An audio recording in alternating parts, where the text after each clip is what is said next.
Right, we're back. The sagas continue in Harlow. Who would have thought it? But we are here.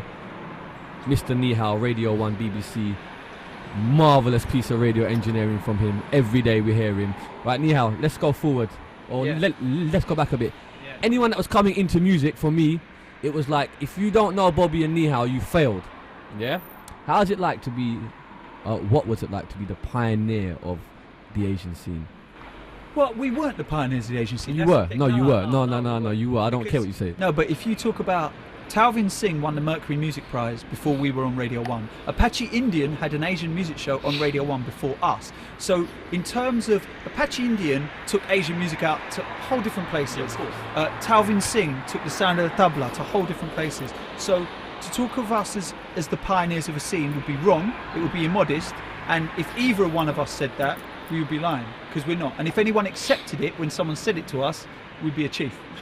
Well, I'm saying it, so you better accept it, right? I can't accept it. All right, but your show gave birth to so many people. Name me a few. Like, come on. Well, you know, the Jay Shawns and the Raghevs, and you know, Rishi Rich was doing things before, but that golden age with Rishi, Juggy, that all came through that show, you know. And the electronica artists, Niraj Chuggs, you know, we played a lot of Nitin Sawhney, Bhangra Wise. I've played so many things. Yeah. Mani Sandhu's first. Gosh, Govinda Johal. I mean, there's loads of different stuff, and we're still doing that, and I'm still searching that out each and every day. You know, I mean, look, I'm a shop window. That's it, okay? Like Selfridge's window, right? I don't make any products. You make the products. Menace makes the product. Shide Boss makes the products. These are the people that bring music through to us. The dubstep guys make the products. Surinder Rattan makes the products. That's why a DJ is never bigger than an artist, ever.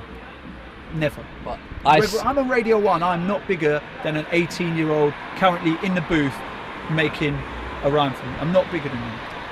I hear that, but a lot of people take the stance of BBC Radio, and they do think they're bigger than artists, and their shop window per se is closed because they only want to mess with certain people. Their ears are not, in kind of essence, they kind of lose passion for the music because they're kind of comfortable and they've been doing it for so long. But with you, it's not the case because you're always hunting down people. You always want the music. You want the exclusive. You're on it. Like, what gives you that drive so many years later?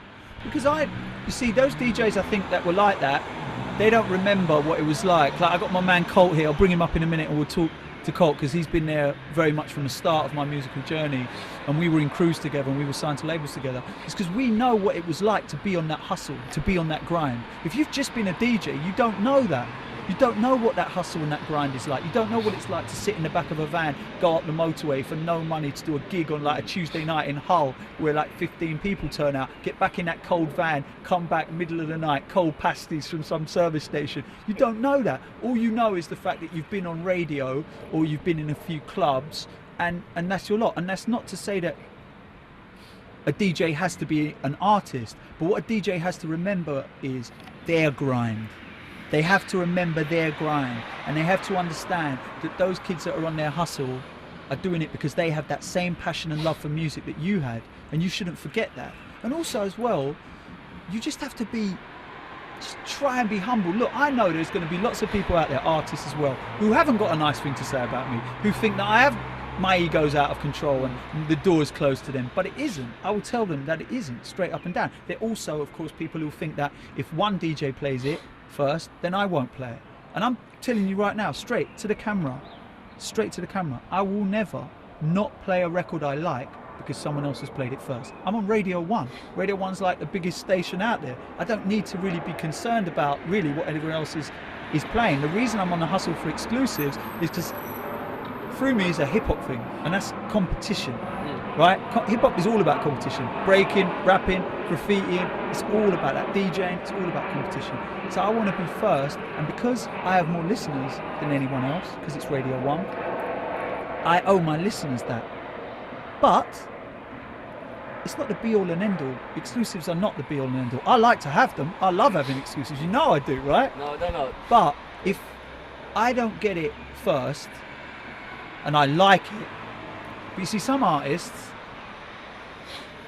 they think that I'm not playing it because they gave it someone else, as opposed to the fact maybe it just wasn't for the show. Let's get out in the open. What you're basically doing is you're talking about some politics that happens behind the scenes. Yeah. Now, I'm just gonna say it, right. You and Bobby parted ways, right? Yeah. And the impression I got is it wasn't a friendly part. Is this true?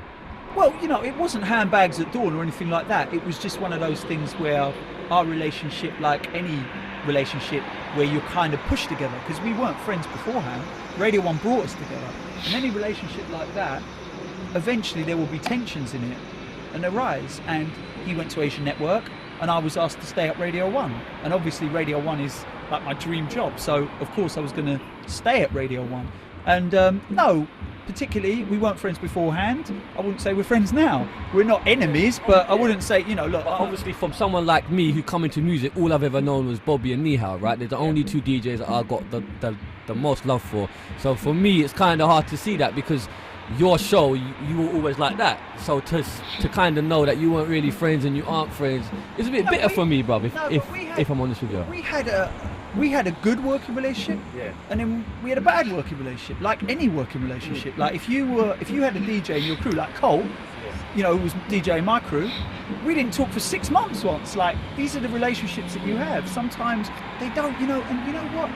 Sometimes I'm not his kind of person, he ain't my kind of person. That's just the way it is. It's not like we go around trying to get people to beat each other up. It's just like one of those things where he gets on doing his thing, I get on doing my thing, and I want to have the freedom to do my thing, because I'm not concerned really about anyone else. My job is to get to artists, get the music out there, and make sure the music gets out there. That's my job. My job is to try and support a scene. That's why I did the Bourbon Mellow. And I wasn't very much of a risk taker, and to a certain extent I'm not a risk taker now, really. And I wish I was more of a risk taker, but I think my parents were very, very cautious people. I suppose putting on the Bourbon Mellow was a bit of a risk, because if that had fallen flat on its face, if 5 people had turned up for that, that would have been very humiliating for me. This is Colt. He looks a bit hench, you get me? First things first. How are you, sir? I'm good, thank you very much. Explain, man. Between two gym guys here. Serves you right. Skinny Asian got So- skinny. Yeah, not mate. Yeah, man, just talk us through the history of Nihal, man, and yourself. I think music. When it comes, don't get him started. listen, when it comes to I want you to get started. when it comes to hip hop and MCs, I think hip hop music is in trouble, Major trouble. major trouble. No, because everything's so electro and dance right now. It's like, Oh yeah, there's that issue. what's going on? For me, obviously, I'm from an old school area, Yeah, of right? But also, I'm quite an open-minded person, right? Now, I went to a concert recently. I'm not going to say what concert I went to, right? Because I don't want to obviously mention this artist. But when I went there, I was absolutely horrified. Well, they're big artists. You were at that concert. You Listen. and I were both at that concert. Oh, okay. Can I say who it is? Right? This guy is on top of his so-called It was at the O2. game. It was Drake. Right? Let's just say it. Okay, it was Drake, yeah, right? You hated it. I went to that concert, right, and I was falling asleep. I just think the way the whole show was put together was for such a big artist, and for people that are paying like really good money, I just think it wasn't value for money. And the one thing that really got to me the most, right? Now you was there, wasn't you? Was it the hour he spent waving at the crowd? That bit. Also, he uses that word which I cannot stand. Now you know what word that is, the N word. Okay. Right, now You have trouble listening to Jay-Z albums and Lil Wayne albums. don't even get me started on Little Wayne. Don't get me started on that, brother. All I'm saying to you is, yeah, right, is that as a black person and as someone of colour, yeah, right, I don't really want to go to a concert.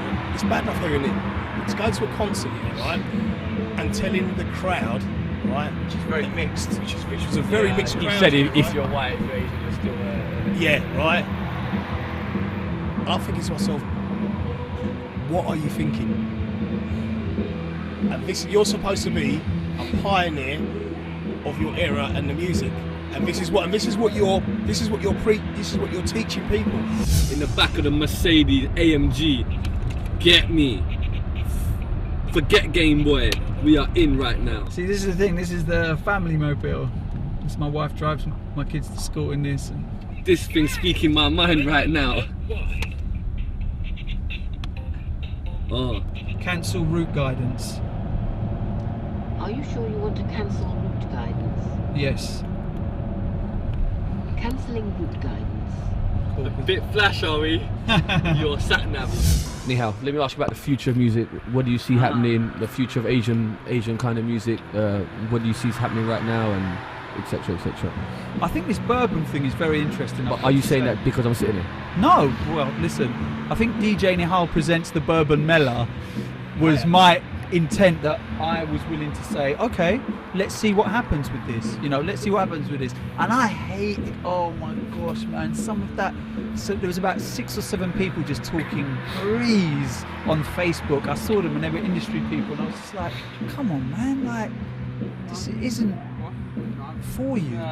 Like, just because you don't get it, it's You hear about this bourbon thing, okay, whatever, I'm part of it, or whatever. But as a Radio 1 DJ, it's got BBC One, you know, the credentials are there. What makes you think you're going to stand behind this and you're going to put on a showcase for all the people? because you don't have to, do you? because there was a lot of artists who had very young fans. Those fans couldn't come and see their artists perform. Those fans deserved to have pop stars that look like them. Okay, pop stars. Okay. Now people are going, "Oh, it's pigeonhole this, pigeonhole that." No one says that about Bhangra. It's pigeonholing it. That's not even an English word, you know, fam. Well, no one says that about dubstep or drum and bass. You're pigeonholing it. It's just music. It has a tag to it. Right, listen, this place is about to open now. There's rock bands doing their thing, the bouncers there, so I think it's a perfect cue to get going. I just want to say thank you. Your contribution to the scene is epic, and I can hope it continues to grow. Down to earth. It's people like you that keep the scene going. Trust me, because there's a lot of people that they're not here for the music. You know what I mean? And I can genuinely say, for someone who's made it on Radio 1 and still got them platforms, your door's always open to artists like me and newcomers, and that's why I had to get you on a Saga, because even though you're on radio and people may not see your face, I think it's imperative that people acknowledge your kind of existence to what you do. Seriously. Well, This is his face. Shizzio, look, you know, thank you. I feel genuinely blessed to be able to have this opportunity to just talk, man. If you're faintly interested, then thank you very much. No, because like people see Sagas and they want to see me prattling around, and they want to see that, but sometimes you got to just sit back and just absorb the knowledge of what's happening. Do you get me? Half man, half amazing. You know what? He's half man, half amazing. Nihal, seriously, honest to God, thank you, bro. As a member of the scene, I salute you. Music, it's all about music. The Sagas continue.